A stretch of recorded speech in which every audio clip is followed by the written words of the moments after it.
আসসালামু আলাইকুম রহমতুল্লাহি ওবরকাতুহ। সম্মানিত দর্শক, বাংলাদেশে এক অতি আশ্চর্য ঘটনা ঘটেছে। শহীদ প্রেসিডেন্ট জিয়াউর রহমানের হত্যাকারী হিসেবে পরিচিত একজন সাবেক মেজর তিনি ধরা পড়েছেন। শহীদ প্রেসিডেন্ট জিয়াউর রহমান মানে হত্যাকাণ্ডের পর কত বছর চলে গেল? সেই ১৯৮১ থেকে আজ অবধি।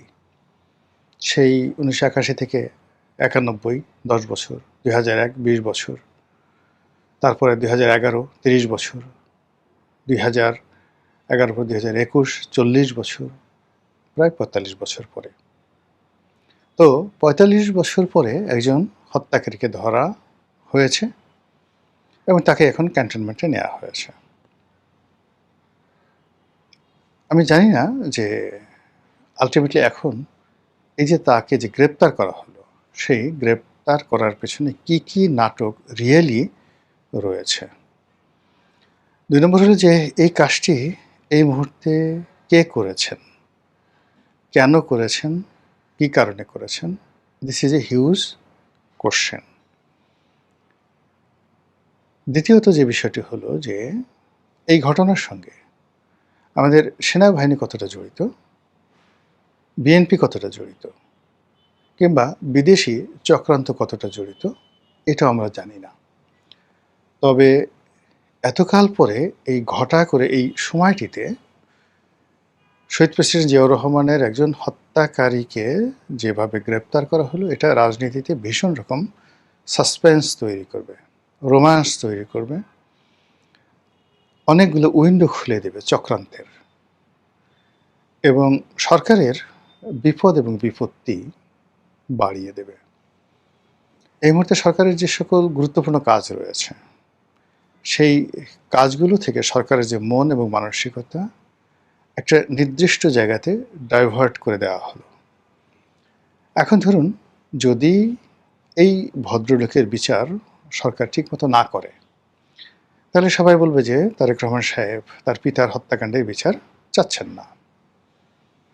আবার যদি তিনি বিচার করেন, তখন বলবেন যে দেখো দেখো দেখো কত বড় প্রতিহিংসা পরায়ণ, এত বছর পরে সে খুঁজে খুঁজে তার পিতার হত্যাকারীকে বের করেছে এবং সে প্রতিশোধ নিচ্ছে। এক পক্ষ বলবে বাপের বেটা, বাপের উপযুক্ত শেখ হাসিনা কেবল তার পিতার হত্যাকারীর বিচার করেনি, তারেক জিয়াও তার পিতার হত্যাকারীর বিচার করতে বদ্ধপরিকর এবং এই বিচার চলমান থাকবে। এই বিচার কিভাবে চলমান থাকবে? যেমন প্রতিটি হত্যাকাণ্ডের পেছনে দুটো ঘটনা থাকে। একটা হলো মিলিটারি, মানে এই ধরনের সামরিক কুয়ের ক্ষেত্রে একটা মিলিটারি ইনভলভমেন্ট থাকে, আর একটা হলো সিভিল অ্যান্ড পলিটিক্যাল, তাদের একটা ইনভলভমেন্ট থাকে। আমাদের দেশে যে কটা সামরিক কু হয়েছে, ক্ষমতার পট পরিবর্তন হয়েছে, যেগুলো নির্মম হত্যাকাণ্ড ঘটেছে, প্রায় সবগুলোর সঙ্গে একটা পলিটিক্যাল কানেকশন ছিল। পলিটিক্যাল কানেকশনের সঙ্গে আবার একটা সিভিল সোসাইটির কানেকশন ছিল। এখন যেমন দেখা গেল যে পিনাকি ঠিনাকিয়ারা যে কোনো কাজই ডেইলি স্টার, প্রথম আলোর একটা সখ্যতা খুঁজে পায়। ঠিক এরকম ঘটনা কিন্তু পাকিস্তান জামানাতেও ছিল। ওই সময়টাতে পাকিস্তানের পক্ষে সেই পূর্বদেশ, অবজারভার, এদের মালিক হামিদুল হক চৌধুরী, তারা যেভাবে কাজ করেছেন, আবার সেই পাকিস্তান রাষ্ট্র প্রতিষ্ঠার পেছনে দৈনিক আজাদ পত্রিকা, মাওলানা আকরাম খাঁ, তাদের একটা বিরাট ভূমিকা ছিল। আবার পাকিস্তানের বিরুদ্ধে অ্যান্টি স্টেট যে পলিসি এবং বাংলাদেশ বিনির্মাণে যে কয়টি পত্রিকা, তাদের মধ্যে ইত্তেফাক, সংবাদ, তাদের একটা অত্যন্ত গুরুত্বপূর্ণ ভূমিকা এখানে ছিল। তো স্বাধীন বাংলাদেশও সেই রাষ্ট্রের মৌলভিত্তি, একটা রাষ্ট্রের গণতন্ত্রের যে মৌলভিত্তি হিসেবে সংবাদপত্র, এটা কখনো স্বাধীন হয়, কখনো পরাধীন হয়, কখনো তাবেদার হয়, কিন্তু যেভাবেই হয় না কেন, এটা সবসময় ক্ষমতার পট পরিবর্তন, পালা পরিবর্তনে খুবই গুরুত্বপূর্ণ ভূমিকা পালন করে। তো সেই ক্ষেত্রে শেখ হাসিনার উত্থানে যেভাবে সাংবাদিকদের ভূমিকা ছিল, সংবাদপত্রের ভূমিকা ছিল, পতনের ভূমিকা ছিল, ইউনূসের উত্থানে, ইউনূসের পতনে, আবার তারেক রহমান সাহেবের উত্থানে, তারেক রহমান সাহেবের পতনে একই ঘটনা কিন্তু এই সংবাদপত্রগুলো ঘটে যাবে বা ঘটাবে। এখন বোঝার চেষ্টা করুন যে এই যে জিয়াউর রহমানের হত্যাকারী রূপে তাকে গ্রেপ্তার করা হলো, এটা নিয়ে কী কী সমীকরণ হতে পারে? ১ নম্বর সমীকরণ হলো যে জিয়াউর রহমানের হত্যাকাণ্ডের সঙ্গে একটা পলিটিক্যাল অ্যালাইনমেন্ট ছিল এবং সেই অ্যালাইনমেন্টটা আওয়ামী লীগ, শেখ হাসিনা। এই বিষয়গুলো যদি সামনে নিয়ে আসা হয়, এই কারণ হলো ঠিক সেম কাজটা তো আওয়ামী লীগ করেছে। আওয়ামী লীগ বলেছে যে বঙ্গবন্ধুকে যে হত্যাকাণ্ড হয়েছে সেটা নেহায়েত কিছু বিপদগামী সামরিক কর্মকর্তাদের ছিল না। এর সঙ্গে জিয়াউর রহমানের যোগাযোগ ছিল এবং জিয়াউর রহমান যেহেতু আলটিমেট বেনিফিশিয়ারি, সে পিছন দিক থেকে কলকাঠি নেড়ে প্লট 1 মানে বঙ্গবন্ধু হত্যাকাণ্ড, প্লট 2 খন্দকার মোশতাকের ক্ষমতা এবং প্লট 3 7ই নভেম্বর, প্লট 4 সেই খালেদ মোশাররফ এবং প্লট 5 জিয়াউর রহমান।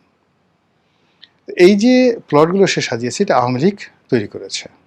একইভাবে যদি এই জিয়াউর রহমান হত্যাকাণ্ডের সঙ্গে শেখ হাসিনা, এরশাদ এদেরকে জোড়ানো হয়, এখন যেহেতু বাংলাদেশে একটা ভারত বিরোধী প্রচণ্ড তৎপরতা রয়েছে, কাজে এখানে ভারতকেও জড়ানো হতে পারে। এবং এই কাজগুলো যদি সরকার করতে চায়, এই ন্যারেটিভ তৈরি করতে, এই কথাগুলো তৈরি করতে সরকারের যারা দালাল ফড়িয়ে রয়েছে, সাংবাদিক নামধারী যে সমস্ত অথর্ব রয়েছে, গোবর গণেশ রয়েছে, তারা সরকারকে এত ব্যস্ত রাখবে, আর সেই ব্যস্ততার ফাঁকে মন্ত্রীরা দুর্নীতি করতে থাকবে, চাঁদাবাজরা চাঁদাবাজি করতে থাকবে, সারা দেশ উত্তাল হয়ে পড়বে এবং খুব অল্প সময়ের মধ্যে সরকারের সমস্ত কর্মকাণ্ড মুখ থুবড়ে পড়ে সরকার অজনপ্রিয় হয়ে পড়বে এবং ক্ষমতা হারাতে হবে। আপনি বুঝতেছেন যে মাস্টার প্ল্যানটা কি। সেকেন্ডলি যেটা হলো যে এটা ভারতের পক্ষ থেকে একটা উপহার হতে পারে। উপহার হতে পারে এই কারণে দুভাবে। ভারত এখানে শেখ হাসিনাকে নিয়ে খেলতে পারে, তারেক জিয়াকে নিয়েও খেলতে পারে। অর্থাৎ এই যে ভদ্রলোক, সবাই ধারণা করছে যে সে দীর্ঘদিন ভারতে লুকায়িত ছিল।